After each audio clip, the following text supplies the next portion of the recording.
This is Wilfred and Lenore. I want you to look at their faces. To me, they have this look that I like to call forever love. You know that feeling when you walk into a building and that person you're madly in love with is right in front of you and that's all you can see, and everybody else just kind of like fades into the background? I want a piece of what they're having. And I can almost bet that there's a high probability that if you've ever been in a relationship or if you ever plan on being in a relationship, that you want a dose of this too. I feel privileged to have been able to look at this photo since I was a little girl. These are my grandparents, and this was their 50th wedding anniversary. As a marriage educator and a relationship counselor, I have yet to meet a couple who have walked through my door saying that they look forward to their divorce. Ever since I can remember, I have been crazy interested in human behavior, and in particular, relationships. So to me, what I did was I went out there and I got the books. I studied the units, I got my degrees, and I absolutely loved everything I learned. Then when I decided to get married, I wanted to purposely put everything I knew into my marriage, because I too wanted forever love. Now I want to tell you something. A few years ago, I was having this conversation with this woman, and we got on the topic of date night. And she said, "Oh, tell me a little bit about what you do." And I shared with her the same information that I'm going to share with you. And she said, "Oh, yeah, date night, that would be great. But like we have kids and we have no family here and it's so expensive, and. And in reality, all I could hear was excuses. So I'm usually pretty straightforward. And on this particular day, I may have been lacking a little bit of sleep as a mother of 2 young children. So I said, "I hear what you're saying. However, a date is a lot cheaper than a divorce." She looked at me and she went, I never thought of it quite like that. It was from that moment that I started to wonder, what is the cost of divorce? And better yet, what's the burden of divorce? So let me explain. I'm a health scientist, and throughout my degrees, I've learned 2 extremely awesome topics. One is called the burden of disease. The other is the cost of disease. And when you combine these 2 things together, you get a really great picture of the direct and indirect costs associated with an illness, like cancer. And I thought, how cool would it be to apply this to divorce? So I do what I did best, and I geeked out on research. I found everything I could, and I just kind of like went to it. And what I found actually surprised me. It doesn't matter if you're in Canada, the US, Australia, New Zealand, Spain, or even the UK. A divorce is going to cost you, on average, $150,000. Some of you are thinking, no, I just go to a lawyer, pay my money, sign my form, go to court, we're done. No, it's the direct and indirect cost. So now you have to sell a house and buy 2, or sell a house and rent in the meantime. Or better yet, buy 2 of everything that you only previously needed 1 of. And don't even get me started on who gets the parental rights of the animals. So then I started crunching some more numbers, and I thought, well, what's it cost to go on a date? Now, I'm realistic, and I have small children, so 2 dates a month. One you splurge on, like go kind of all out, and the other one is what I like to call a low-cost, no-cost date. Pack yourself a picnic and go to the park.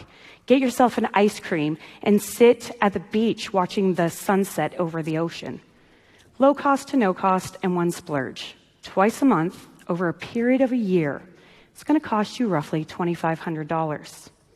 To me, that number is a lot more digestible. So I looked into this and I thought, this is brilliant. People need to know this stuff. Now, I don't want you jumping out of your seats and going to plan your date night right now, because there's 4 principles that you really, really should know in order to make those dates as successful as possible. I've tried to make it as easy as possible, so I've spelt DATE, D-A-T-E. D is for diarize.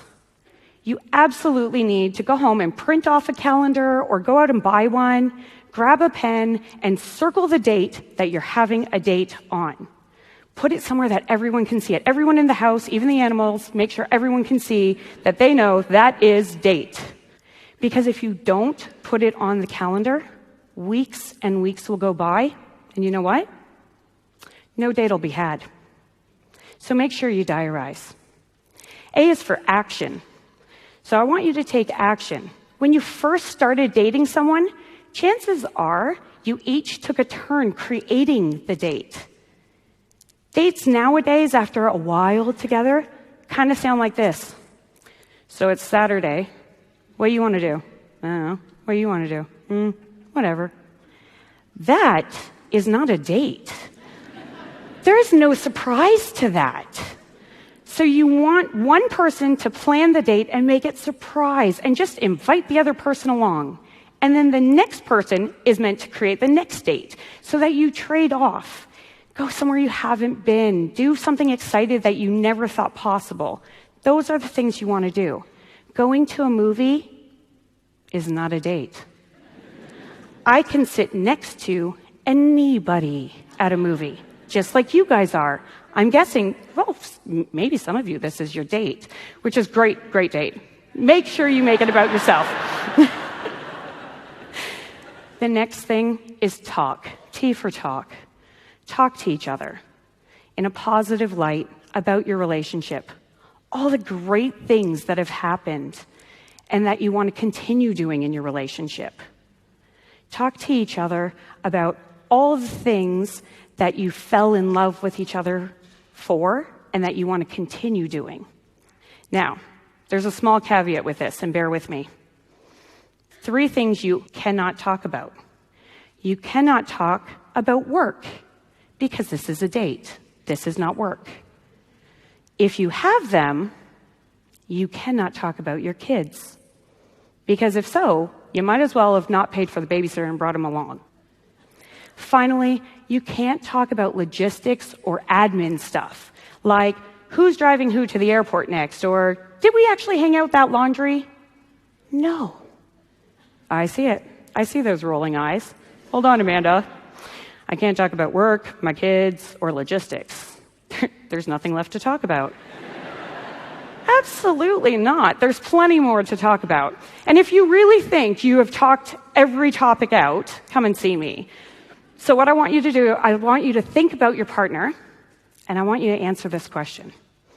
If your partner had the chance of running away from a bear or a lion, which would they choose and why? If you don't know the answer, you got plenty to talk about. Finally, the last part of the acronym is E for excuses. No excuses allowed. Never. Sorry I got to work late. I'm sorry I can't. It's date night. My car is out of petrol. Guess what? There's Uber. The restaurant's on fire. Plenty more down the street. There should never, ever be an excuse. In so much so, my husband was in a hospital a few years ago. He was there all day. His dinner got delivered that night, and he looked at the nurse, and he said, "This is going to sound weird, and I don't even know if you can do this, but would you be able to bring my wife a dinner as well, because we're meant to be having a date? If I can have a date with my husband in a hospital while he's attached to a morphine drip, you have no excuses." So what do I know from research? I know there's great things that separate good from amazing relationships. Those 3 things are empathy, positivity, and a great, deeper emotional connection. Guess what? You can get all 3 on a date. And if you regularly go on dates, you're going to just foster that even more. So if you know that that's what separates good from great relationships, why wouldn't you want to do that?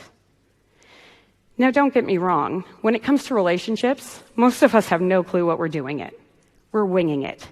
We're pretty good at communicating to ourselves, but we have no clue how to communicate to others, especially when emotion's involved, and we have to talk about, those subtle little arts of being able to pick up laundry and put it actually in a laundry bin.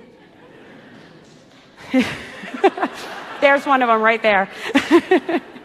So to me, we know that if you, as researchers and marriage educators, I know from research that if you have empathy, positivity, and a greater emotional, deeper connection, then you're going to have the chance of having forever love.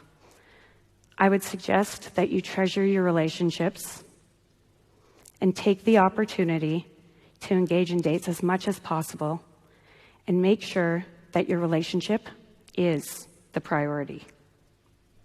Thank you.